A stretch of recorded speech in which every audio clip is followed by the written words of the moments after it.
धार्मिक मुद्दों पर कई बार अपनी राय पेश करने वाले अभिनेता नसीरुद्दीन शाह एक बार फिर से अपने इंटरव्यू की वजह से चर्चा में आ गए हैं। अब उन्होंने मुसलमानों पर एक बयान दिया है। शाह का मानना है कि जो लोग मुसलमानों को नरसंहार का आह्वान कर रहे हैं वो देश में गृह युद्ध का आह्वान दे रहे हैं। ये बात उन्होंने अपने लेटेस्ट इंटरव्यू में कही है। नसीरुद्दीन शाह ने हरिद्वार के वैद्य निकेतन धाम में 17 से 19 दिसंबर तक आयोजित धर्म सांसद के बारे में उनकी राय पूछी गई थी। बता दें कि धर्म सांसद में साधु संतों पर आरोप है कि उन्होंने कथित तौर पर मुसलमानों को लेकर भड़काऊ भाषण दिए थे। इस मामले में सुप्रीम कोर्ट के कई वकीलों ने सीजीआई को चिट्ठी भी लिखी थी। चिट्ठी में वकीलों ने नफरत भरे भाषणों पर स्वतंत्र संज्ञान लेने की अपील की थी।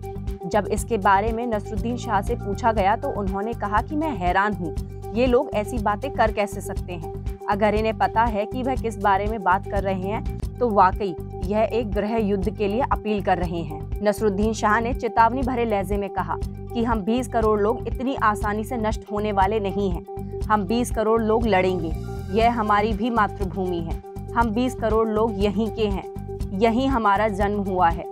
हमारे परिवार और कई पीढ़ियां इसी मिट्टी में मिल गई। इसके साथ ही उन्होंने कहा कि इसको लेकर बिल्कुल निश्चिंत हूँ। उन्होंने कहा कि अगर कोई इस तरह का अभियान शुरू होता है तो इसका कड़ा विरोध होगा। इसका भारी नुकसान भी हो सकता है। नसीरुद्दीन शाह ने अपनी बात जारी रखते हुए कहा कि आज के समय में मुसलमानों को दोयम दर्जे का नागरिक बनाया जा रहा है। यह मुसलमानों के बीच डर पैदा करने की कोशिश है। अब मुसलमान डरेगा नहीं। हम इसका सामना करेंगे क्योंकि हमें हमारा घर बचाना है, अपनी मातृभूमि बचानी है, अपने परिवार और अपने बच्चों को बचाना है। मैं मजहब की बात नहीं कर रहा।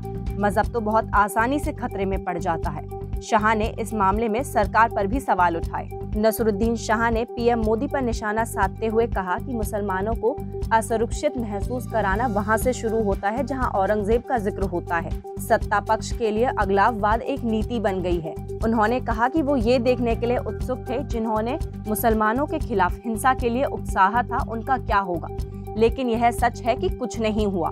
हालांकि यह हैरानी की बात नहीं है क्योंकि उसके साथ भी कुछ नहीं हुआ था जिसके बेटे ने किसान को कुचला था।